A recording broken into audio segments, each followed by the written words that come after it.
Hello and welcome into the Knicks-Verse. The very first episode, well actually, I consider this the second episode of the 2022-23 NBA season for the Knicks. Today was the first day of actual training camp. Yesterday was the quote content day, media day. And we learned some things. We learned something that really shouldn't surprise any of us. It really shouldn't. Actually, Knicks Twitter completely went insane today because for good reasons. And we'll go right to it because this is what Thibodeau said when he was asked about the starting guard position. Yeah, no, I think the thing is we need shooting. You know, the one thing that I know is that, you know, with Jalen, with RJ, with Julius, we have to put shooting around them, right? Mitch will give us pressure on the rim, so that's what will force the defense to collapse. And so Evan's proven, I thought the second half of last year he played really well. So, you know, I think we have good depth at that position. We'll see how everything unfolds. Does that mean that Evan is front runner right now? Yep. There it is. Yep. He named Evan Fournier the front runner. Well, the front runner was a term that the reporter who asked the question, I'm not sure who it was, the way he phrased it. And Thibs concurred. So right now, Evan Fournier is he's the starting shooting guard. He's the incumbent from last season, who, you know, by the end of the season, he definitely delivered some tremendous three-point shooting, broke the single-season record for a Knick in made threes. I think finished in the top. I think he finished fourth or fifth overall in the entire league. So obviously, the man can shoot. And we do need shooting. That's for sure. I'm going to get into my feelings about that, and I'm going to get into any other thoughts that I've had in the past couple of weeks about what's been going on. And, you know, what really should we expect from this team this season? But first of all, please, my name is George, and if you haven't subscribed yet to Into the Knicks-Verse, please do so and hit that thumbs up button for me. And turn on a notification bell so you are alerted when I drop a new video. And they will be coming. A lot of videos will be coming soon in the next few days. Or basically, it's just the beginning of it all. I mean, if you guys followed me last season, you know I put out a lot of videos, especially recaps, analysis, any thoughts that you guys might have that stimulate ideas for me. Fantastic. Also, yeah, and in regards to that, please drop your comments. I read practically all of them, and it really helps me understand what everyone's thinking, how you guys are feeling, even when especially when the fan base isn't totally in lockstep with each other. And sometimes we do. Sometimes we have conflicting feelings. Like, for example, there are some fans that are looking forward to Julius still being on this team. They believe that he was, obviously he had a tremendous season 2 years ago, and they believe that he still has that in him. So they're happy to see him back. Players that I'm excited to see are, for one, I would like to see Julius definitely return to that type of form, no doubt, but I'll get into that. Hey, here's the roster right here, the training camp roster. And as you can see, the Knicks, we finally have a starting point guard, Jalen Brunson. Even though, in my opinion, I felt we had one all along in Emmanuel Quickley. And the fact that Thibs overlooked that is part of what I'm going to talk about today. I'm going to talk about pressure. That's right. I'm going to talk about pressure. But before we get to that, here's just a recap. Ian Begley tweeted this out. Tom Thibodeau is asked about the starting shooting guard spot. With Jalen, with RJ, with Julius, we need shooting at SG. Shooting guard. When asked about it, Thibodeau says Evan Fournier is the front runner to start at shooting guard entering training camp. Now, here on the Knicks-Verse, I believe I may even have been the very first person to call for Quentin Grimes to become the starting shooting guard for this season. Makes absolutely zero sense to me that Evan Fournier will be the starting shooting guard, but also it makes I'm completely unsurprised that Thibs would say this, that Thibs would approach it this way. I'm not at all surprised, which is why which is why I wanted us to trade Evan Fournier. But we didn't. And now he's here, and now we're stuck with this situation. I'm going to say something about Evan Fournier. I really like Evan Fournier. I actually wanted him on the team 2 years ago when Boston made that trade to acquire him from Orlando, and then we ended up getting him. I like him. I like his moxie. I like his desire to hit the big shots. I like his ability to hit difficult three-point shots, very difficult three-point shots. And he admitted today in the press conference that last season he got off to a shaky start offensively, and it very much impacted his defense. So he's focused on his defense this year. And finally when he did level out in terms of his offense, not level out, when his offense finally reached the potential that he has, his defense did perk up. He's not as terrible a team defender as we all kind of joke about, but come on, he really is a traffic cone. We know that. Can he improve? We'll see. Does he have the desire to improve? He voiced that today. So it does make some sense that Thibs would anoint him as a starting shooting guard. Because if you anoint Grimes right away, that kind of makes things really difficult in the training camp atmosphere. However, this is probably, let's paint this scenario, this situation here. Imagine over the next 3 weeks, training camp, preseason develops, and Quentin Grimes severely outplays Evan Fournier. He outshoots him. So then that removes this issue here. We need shooting around him. And I believe that Quentin Grimes can reach the level that Fournier gave last season. I believe that he can do that. I believe he can do it with even higher efficiency.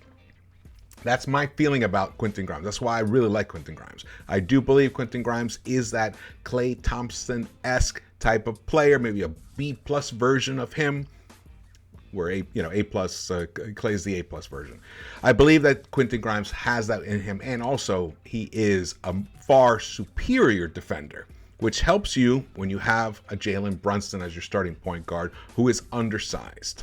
So I think by the end of this will all play itself out. And if you watched, and I'll get to that because Ian actually has an interesting take on this as well.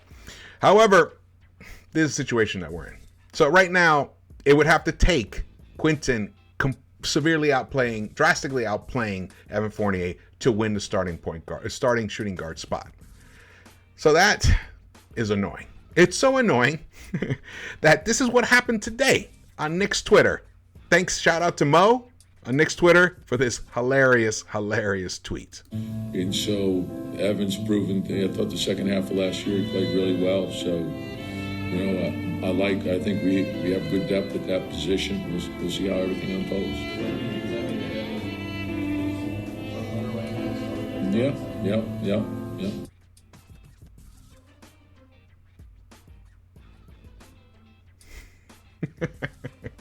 I love that. That is one of the best tweets I've seen in a long time. And it captures the spirit or the lack of spirit that the Knicks fans experienced today on Knicks Twitter. And there was a battle back and forth. Some people, kind of defending Thibs a little bit. We know who those are. I won't mention them by name, but annoying because, if you have a feeling about something, you're not allowed to. You're not allowed to by their estimation. Okay, whatever. Zach Brazilier, he's the new writer for New York Post, taking over from Mark Berman, which I'm very sad to see go. Shout out to Berm. I've been reading his column for over 20 years. He was the voice of reason in a lot of times for us Knicks fans, at least for me. I don't know how you guys felt about him, but I really always looked forward for the Mark Berman take. Often, not often, but definitely often enough, it was a little annoying sometimes, sometimes kind of frustrating the way he would phrase things. Either way, he made you think about the situation, made you think about the players. And that's all you can ask for. His passion for his job was always there, tremendous. He asked the tough questions right to your face, as people have pointed out. And, he will sorely be missed. I don't know where he's going. I don't know what he's doing, but the best of luck to Mark Berman on your next endeavor. Well, here, Zach tweeted this out. Tom Thibodeau, he says, "I've never felt pressure, ever. See, when you put everything you have into your job, that's all you can do. I put everything I have into each and every day. I'm willing to live with that result. There's no one who studies this team harder than I do." Well, I'm going to say, I think it's total bullshit. Honestly, you have to feel pressure. If you don't feel pressure, you're not a human being. So that's a bullshit lie right there. Hate to say it. I can understand what his attitude is trying to be. He's like, I work hard. That should be enough. Why should I feel pressure? Well, guess what? Everybody feels pressure. All the great actors feel pressure when they're about to, get on the stage. Lionel Messi throws up before every single World Cup match. Throws up. This is the greatest soccer player on the planet for like a good long stretch. Arguably, Cristiano Ronaldo was right there. Threw up. Everybody feels pressure. So to say you don't feel pressure just makes me wonder, who are you? The good thing here is this is Tom Thibodeau's last season as the New York Knicks coach. Because every little lever he's going to pull is most likely not going to work. He doesn't have the team to do it. He doesn't. And if he keeps suppressing the value of our young core by not playing them and overplaying the vets like he does all the time, then he will end up with a team that underachieves. And that will be the end for Tom Thibodeau. So that's the only real bright spot here. Even though I respect Tom Thibodeau in terms of his basketball mind and his understanding of the game, however, it does feel like the game has passed him by. And we are going to, unfortunately, have to watch it all play out all over again. And if you watch Leon Rose's interview with Alan Hahn, which, there was definitely some good things said there. And there were some things said that, were to be expected. Basically, there, as Hahn phrased it, is there an edict that the Knicks have to play the young players? And, Leon said, no, there's no edict. Of course, Thibs decides the roster. Thibs decides who's going to play. Not the roster. He decides the rotations. And that's his. And of course, Leon, he was never going to say anything differently. Do they have conversations about possibly, giving someone a little more burn than someone else? I would imagine if you are, the one who constructs the roster, like Leon is, who's ultimately responsible for that, I would imagine you do have conversations with your head coach about that stuff. So what's frustrating here is we're hearing a lot of basically negating the reality of the situation. If you're going to tell me that you, Leon Rose, never say anything to Thibs about who possibly needs to get a look here and there, then I will say you're not doing your job. And then possibly you guys are both tied together, and this might also be your last season as well as running the Knicks. I'm telling you, the pressure is on, and it's going to be on all season long right here in the Knicks-Verse on the guys, the people running this team and making the decisions about who plays and who does not play. The fact that Obi Toppin, we have no idea what's going to happen with him. He may average 14, 12 minutes a game. That's it. We don't know. We have no idea. What's going to happen with IQ? No, nobody knows. Especially if Fournier is the starting shooting guard. That pushes everybody else down because we know what Thibs does. He overplays the vets in terms of minutes. And then we have Derrick Rose, who looks great, dropped weight, was annoyed about the tons of emails that he got from Thibs to, hey, what your weight. He's like, hey, all I need is one email. All I need is, one request. I got it. So he trimmed down. He's at the lightest weight that he's been, I think, his entire career. And he looks great. Let's see if he can stay healthy. If he stays healthy, we all know what Derrick Rose, his impact on this team is. But, Derrick Rose is he's the point guard of the second unit. He's not the starting point guard.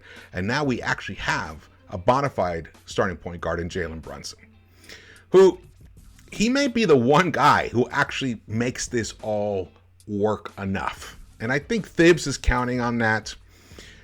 We'll see if it happens. You know, we're going to have to keep a close eye on training camp videos if they release them. The preseason games are going to be interesting because, you know, we have a young core that just does not get enough time on the court. And I believe that the team would actually be better if they were the ones leading the way. Now, that being said, we do have, I would consider, Brunson I wouldn't consider part of the young core, but he's in step age-wise. I think he turns 26 this season, or maybe he's already 26. He's still young enough. Julius, youngish. Fournier is up there. I think he's 29, 30 years old.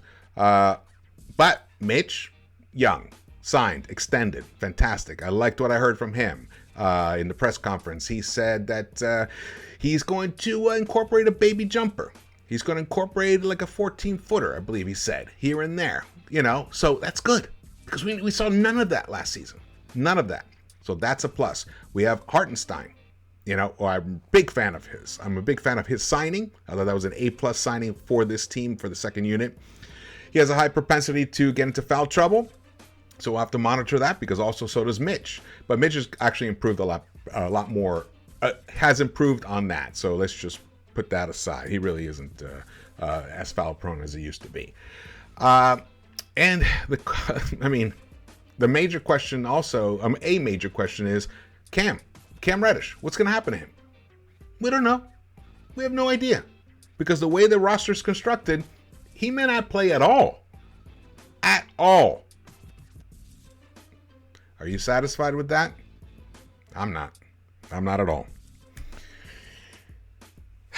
Blames Dolan tweets this out. This is an example of what happened on Knicks Twitter. There's a great thing here.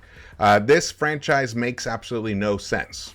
They want to compile assets to trade for a star, but prioritize minutes to vets that don't make the team any better over the young players who would be the assets in such a trade.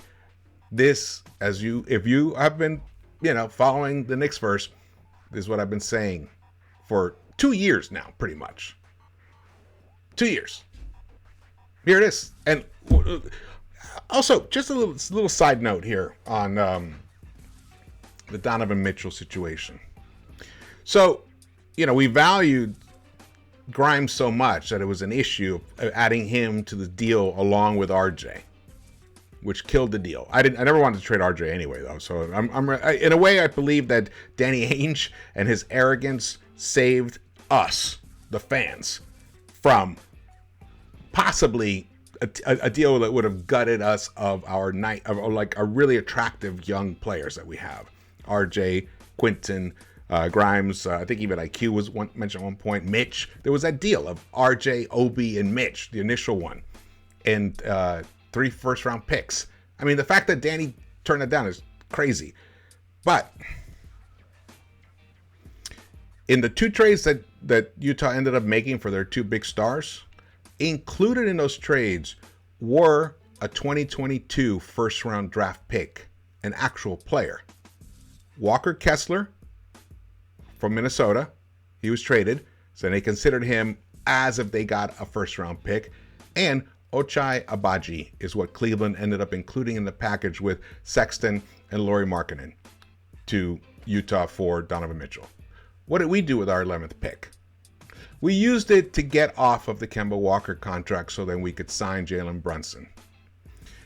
Thing is, we didn't have to do that.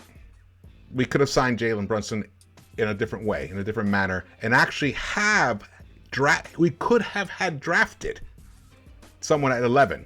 Actually, 11th pick was better than the Walker Kessler pick and the Ochai Agbaji pick. We could have had an interesting, attractive player that could have been included in that package for Donovan Mitchell. So that is a big blunder in terms of this front office, as far as I'm concerned. Just wanted to touch on that. Let's get to the next thing here. All right, so here's Ian speaking a little bit of logic. And I love Ian Begley. I respect him tremendously. He's one of those guys that has that, his finger on the pulse of the Knicks and the fan base together, and he navigates those waters beautifully. And he tweeted, he put out a video today. If you guys don't watch it, you should definitely check this out. It's a quickie. I didn't put a ton of stock into Thibodeau saying Fournier is the incumbent starter. I get the sense that it's a little more open than he let on. Ian Begley with more from the Knicks. Okay, so there you go. I'm in that camp as well, but I just didn't like that Thibs came to camp basically presenting virtually, other than the beard, virtually the same persona and attitude that we have seen in the past 2 seasons from him. When we really critically need him to have an epiphany and make a change in the way that he rotates his players in and out. Now, we did hear, and actually it was Ian who said it, or was it Berman? Can't remember exactly. It was one of those two who said that Thibs did express regret for not playing Obi enough last season. That's what I wanted to see. I would have loved to have heard him actually say that to the camera. Wouldn't that have been amazing? So at the same time that he gives us this bullshit about Evan Fournier as the front runner, he could have also said, I'll say that. However, I will say this. I do believe last season I underutilized Obi Toppin, and hopefully there'll be opportunities this season where we can really put him in a place where he can benefit and the team in turn can benefit as well, and see what grows out of that. He didn't present a situation where it seemed like there was going to be something new here. No, it seemed like the same old. Well, in 2020 and 2021, Thibs, I think, got a little lucky. Randall came in with a tremendous focus, and he was playing for a contract. So he was a little self-serving, but it worked. And he played tremendously, became an all-star. And then, remember, we all remember this. We were still a losing team until we made the deal for Derrick Rose. But did Thibs install Derrick Rose as the starting point guard? No. He kept Elfrid Payton.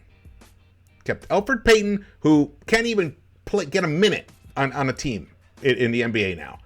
And then last season, Alec Burks over IQ. Alec Burks, who when you look at the Detroit rotations, he's coming off the bench. He's just a bench guy. But here he was, the starting point guard for the New York Knicks last season. There will be another situation where Thibs will make the wrong choice in terms of rotations. It's just going to happen. And I'm saying that based upon what I've heard today and what I've read. I am very disappointed that there was no sense of reflection upon what has happened, about what we all see. Instead, he was defensive. In fact, here, let's go back to this one here. I've never felt pressure ever. See what when you put everything into your job, that's all you can do. I put everything I have into each and every day. I do believe that. I'm willing to live with that result. There's no one who studies this team harder than I do. Same old.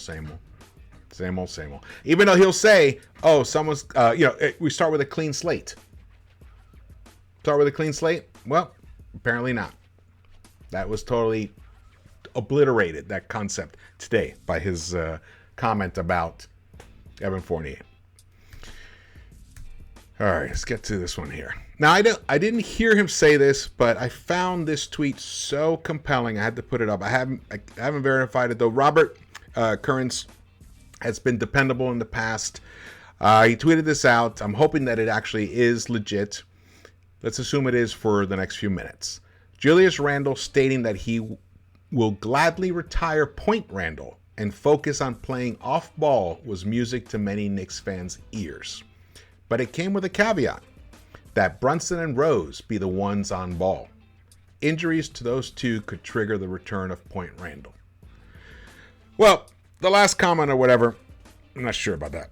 But the idea that he's willing to retire Point Randle should not be his choice.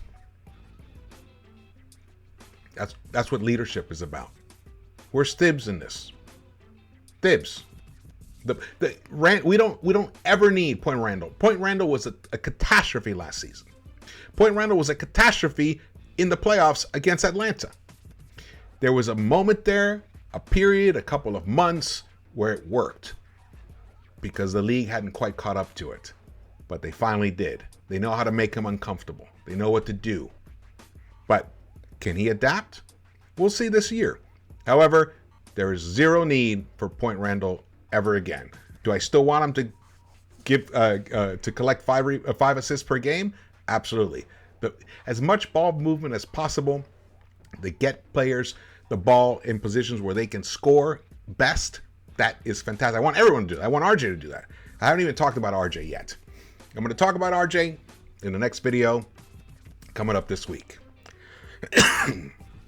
All right. Well, I tell you. Sorry, got a dry mouth there. I am hoping that we will get the best of both worlds, where the team will live up to its potential, but do it by blending the young players and the existing vets that we still have, where everyone gets an opportunity to shine. There's going to be injuries, so there's going to be opportunities like that. But if somebody is severely outplaying somebody else, like the way IQ was Alec Burks in the second half of last season, then you start IQ. That's what we've got to do. Let's hope. Fingers crossed, guys. Either way, the 2023 draft is pretty good. All right, well, thank you for watching this. Again, my name is George. Please drop your comments, hit the thumbs up button, and subscribe if you haven't yet. Because in the Knicks-Verse, we will be putting out so much content. Stay tuned. All right, I will see you around the Knicks-Verse.